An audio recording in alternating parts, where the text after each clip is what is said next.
Varicose veins కి సరైన చికిత్స కోసం సంప్రదించండి ఎవిస్ హాస్పిటల్. నమస్తే సార్. సూర్యస్మి తల్లి. సూర్యస్మి, ఈ రోజు నా డౌట్ మీరు తప్ప ఇంకెవ్వరు క్లియర్ చేయలేరు అనిపిస్తుంది.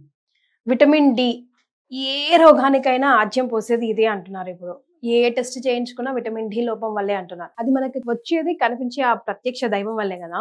ఓన్లీ విటమిన్ డి ఏనా సూర్యుడు అంటే, ఇంకేమైనా ఉందా? మంచి ప్రశ్న అమ్మా. నిజంగా అంటే ఇప్పుడు సూర్యోదయం సూర్యాస్తమయాలు జరుగుతున్నాయి. వేరే కంట్రీస్ లో విటమిన్ డి లోపం ఉంది అంటే అక్కడ సూర్యుడు రాడు కాబట్టి అనుకోవచ్చు. కానీ ఇక మరి మనం 365 రోజులు సూర్యోదయం సూర్యాస్తమయాలు చూస్తున్నాం. కానీ మరి మరి మనకు విటమిన్ డి లోపం రావడం అంటే మరి ఆయన వస్తున్నాడు, ఆయన ఇస్తున్నాడు, కానీ మన శరీరాలు తీసుకోవట్లేదు, గ్రాస్ప్ చేసుకోవట్లేదు. సూర్య కిరణాలలో విటమిన్ డి ఉన్న మాట వాస్తవం. డాక్టర్లు చెప్తున్నారు మెడిసిన్స్ వాడుతూ సూర్యుడికి ఎదురుగుండా ఉండండి. మనం ఉంటున్నాం, ఎండలో తిరుగుతున్నాం, లైట్ పడుతుంది, కానీ డెఫిషియన్సీ వస్తుంది అంటే సంథింగ్ ఏదో లోపం. అది దానికి ప్రధానమైనటువంటి కారణాలు మనం విశ్లేషణ చేసుకోవాలి. దాన్ని పక్కన పెడితే అంటే సూర్యుడు అదొకటేనా, కొన్ని పేర్లు చెప్తాను. అంటే ఇప్పుడు చిరంజీవి గారు అని చెప్పగానే ఆయన క్యారెక్టర్ గురించి మాట్లాడతారు కదా, నేను అలా కొన్ని పేర్లు చెప్తాను, వాళ్ళ క్యారెక్టర్స్ గురించి మనం మాట్లాడుకో. వెంకటేశ్వర స్వామి ఎవరు? లార్డ్ గివింగ్ గాడ్, కలియుగ ప్రత్యక్ష కలియుగ దైవం. హనుమాన్ బలం అంటే ఆయన రాముడికి ధైర్యం, ఆ ధైర్యాన్ని మనందరికి ఇచ్చాడు. సమంతక మణి, ఆయన మనీ పవర్ఫుల్ కదా, 10 బారువుల బంగారాన్ని రోజు పెట్టేది. అక్షయ పాత్ర, ఎంత తీసినా వచ్చేది. ఇప్పుడు ఇక్కడ నేను ఒక 5 పదాలు వాడాను, హనుమంతుల వారి గురించి మాట్లాడాను. హనుమంతుల వారు తన శక్తిని రాముల వారికి ఉపయోగించి సహాయకారిగా, అంటే చెప్పుల్లా ఉన్నారు అను క్షణం. ఆయన బంటులా, ఆయనకి కష్ట సుఖాల్లో ఒక నీడలాగా 14 ఏళ్ల పాటు ఆయనతో పాటు ఉండి ఆయనకి అన్ని చేసి పెట్టారు. ఆయనకి అంత శక్తి ఎక్కడి నుంచి వచ్చింది? సూర్యనారాయణమూర్తి. ఆయన బాలుడుగా ఉన్నప్పుడు, పుట్టినప్పుడు ఆకలేస్తూ ఉంటే ఆకాశంలో చూస్తే ఎర్రగా కనపడిందంట.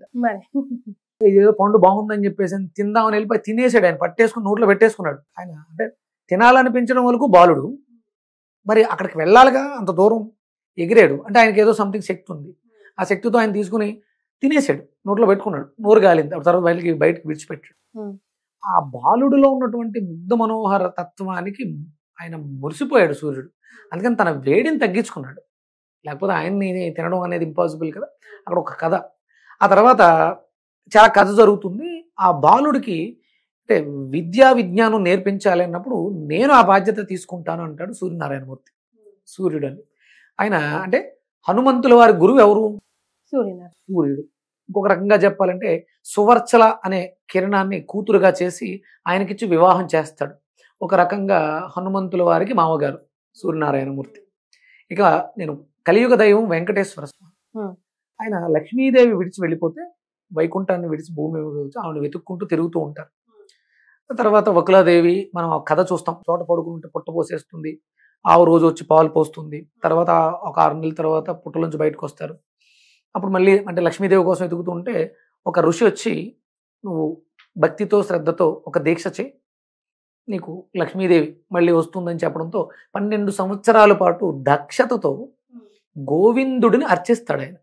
మనం తిరుపతి మెట్లు ఎక్కేటప్పుడు గోవింద గోవింద అంటే వెంకటేశ్వర స్వామి కాదు, వెంకటేశ్వర స్వామి యొక్క గురువు గోవిందుడు. ఆ గోవిందుడు ఎవరు? సూర్యుడే. ఆయన కిరణాల పేర్లు గోవులు, ఆయన కిరణాలకి గోవులు అని పేరు ఉంది. ఆవుకి గోమాత అని పేరు, గోవు. అంటే సూర్యులో ఉన్న శక్తి ఆవులో ఉంటుంది కాబట్టి అది గోమాత. ఆయన గోవిందుడు అంటే గోపతి సూర్యుడు. అందుకని గోవింద గోవింద అంటే ఆయనకి చాలా ఇష్టం. 12 సంవత్సరాల పాటు కఠోరంగా సూర్యదీక్ష చేయటం వల్ల పద్మావతిని పొందాడు. తర్వాత ఆవిడని వివాహం చేసుకుని ఆయన అధిరోహించిన కొండ 7 కొండలు కదా.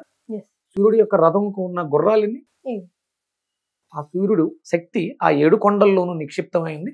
ఆయన చేసిన సాధన సూర్య దీక్ష, సూర్య సాధన వల్ల కలియుగానికి దైవమై మన ఇలవేలుపై కొండ మీద కూర్చుని ఉన్నాడు.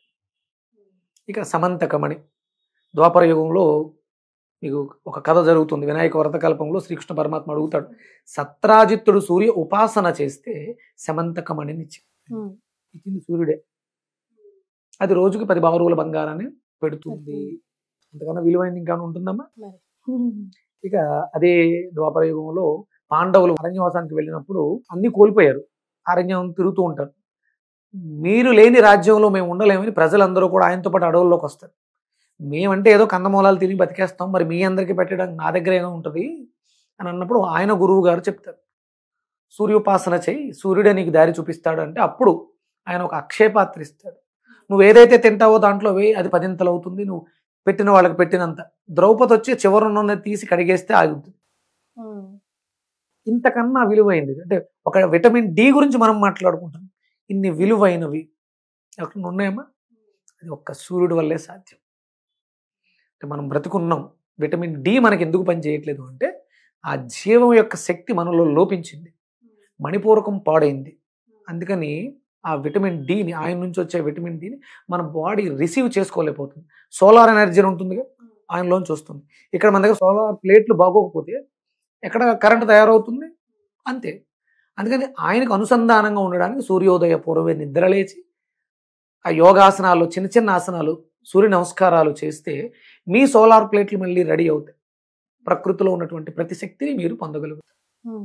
కేవలం విటమిన్ డి కోసమో, ఒడియాలు ఎండబెట్టుకోవడం కోసమో కాదు సూర్యుడు ఉన్నది, మనల్ని నడిపించడం కోసం, బతికించడం. సో మన జాతకంలో కానీ లేకపోతే మన తలరాతలో కానీ ఏదో ఒక కష్టం ప్రతి మనిషికి చిన్నదో పెద్దదో ఉండే ఉంటుందండి. దానికి సరైన సమాధానం ఏమైనా ఉంటుందండి? జాతకం అనగానే మనకి 9 గ్రహాలు, రవి, చంద్రుడు, కుజుడు, బుధుడు, గురుడు, శుక్రుడు, శని, రాహువు, కేతు. మన సూర్యుని ఏమంటామమ్మా? గ్రహాధిపతి, గ్రహాలకి రాజు. ఇప్పుడు మనకి ఎమ్మెల్యేలు, ఎంపీలు ఎంతమంది ఉన్నారు కదా, వీళ్ళందరికీ మెయిన్ ఎవరు? Ministers, prime minister, final president, అంటే మోడీ గారు ప్రధానమంత్రి. అలా ఇక్కడ సూర్యనారాయణమూర్తి. ఈ గ్రహాలు బాగాలేదు, గట్టిగా సూర్యుని పట్టుకుంటే ఆయన చెప్తే వీళ్ళు వినరా? అంటే సూర్య కిరణాలలో కొన్ని కిరణాలు ఉంటాయి, మొత్తం 1000 ఇన్ఫినిటీ. అందులో ఒక 1000 గురించి మనం మాట్లాడుకోవచ్చు. అందులో ప్రధానంగా ఒక 9 గురించి ఒక కిరణం పేరు చంద్ర, మూన్. ఈయన మీద ఆధారపడి సాయంత్రం మాటలు మనకు వెళ్తున్నిస్తుంది చంద్రుడు.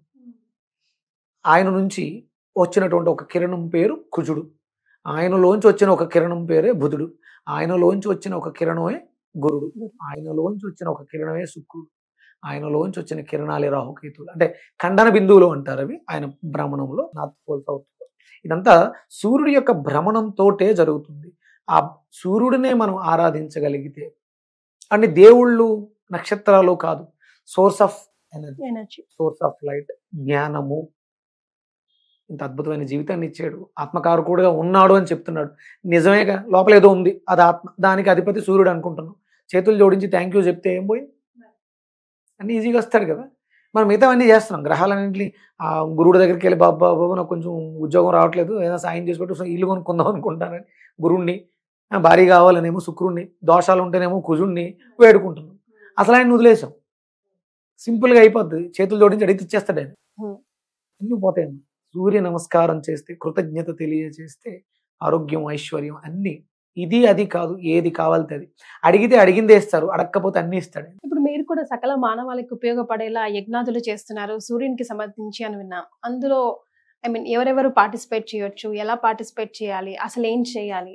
సూర్యుడికి అత్యంత ఉత్కృష్టమైనటువంటి వేద ప్రమాణమైనటువంటి యాగం ఒకటి ఉంటుంది, మహా శౌర్య యాగం. సూర్యుడికి సంబంధించినటువంటి మంత్రాలు, వేద మంత్రాలు, అరుణము, సౌరము అని చెప్పేసి కొన్ని శ్లోకాలు ఉంటాయి. ఆ మంత్రాలను అనుసంధానం చేస్తూ యజ్ఞం చేస్తాం.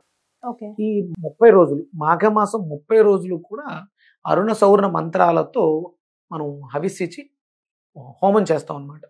ఒకరోజు చేస్తే హోమం అవుతుంది, నిరంతరంగా చేస్తే, మాసంగా చేస్తే, దీక్షగా చేస్తే యాగం అవుతుంది, మహాశౌర్య యాగం. ఇది నేను అంటే ఈ దీక్ష మొదలుపెట్టిన తర్వాత, సూర్యోపాసనలోకి వచ్చిన తర్వాత 2021లో ప్రారంభించాను శౌర్యయాగాలు చేయటం. ఇప్పుడు మాఘమాసం కాబట్టి ఇప్పుడు కూడా అఖండ మహాశౌర్యయాగం, ఎందుకంటే 2 చోట్ల చేస్తున్నాను. ఒకటి నా ఇంట్లో జరుగుతుంది, ఒకటి వేరే వాళ్ళు అడిగితే కొవ్వూరు, తూర్పుగోదావరి జిల్లా రాజమండ్రి దగ్గర ఉన్నటువంటి గోదావరి ఒడ్డున కొవ్వూరులో బ్రహ్మసూత్ర మల్లన్న దేవాలయం ప్రాంగణంలో ఈ మహాశౌర్యయాగం 14 రోజుల పాటు చేస్తున్నాను. అఖండ మహాశౌర్యయాగం. అందరూ రావాలి, అందరూ తెలుసుకోవాలి. ఇది ఒక రాజమండ్రో, ఒక అనపర్తిలో, నా ఇల్లో కాదు, ఊరూరా జరగాలి. అంటే యజ్ఞం వై విష్ణు అన్నారు, యజ్ఞమే ఆహారం అవుతుంది, ఆహారమే యజ్ఞానికి సమిధవుతుంది. ఇది మల్టిపుల్ అవుతుంది. అందుకని యజ్ఞయాగాది క్రతువులు ఎక్కడైతే జరుగుతాయో అక్కడ ఆ దేశం, ఆ రాష్ట్రం, ఆ గ్రామం సస్యశ్యామలం అవుతుంది. ఇది ప్రతి ఊర్లోనూ జరగాలి. అందుకని అందరూ ఆహ్వానితారు. ముందు తెలుసుకోవాలిగా, చెయ్యాలంటే తెలుసుకోవడానికి అందరూ రావాలి కూడా. నా ఆహ్వానంగా కూడా మీరు తెలియజేయచ్చు. తప్పకుండా అండి. మీరు మంచి పని చేస్తున్నారు. అవన్నీ మేము చేయలేం ఎలాగో. అట్లీస్ట్ మీ వెన్నంటూ ఉంటేనన్నా పుణ్యఫలం మేము మీ support. పంచుకునే వాళ్ళం అవుతాం కదా. అవును. చాలా సంతోషం అండి. సూర్య ధన్యవాదాలు.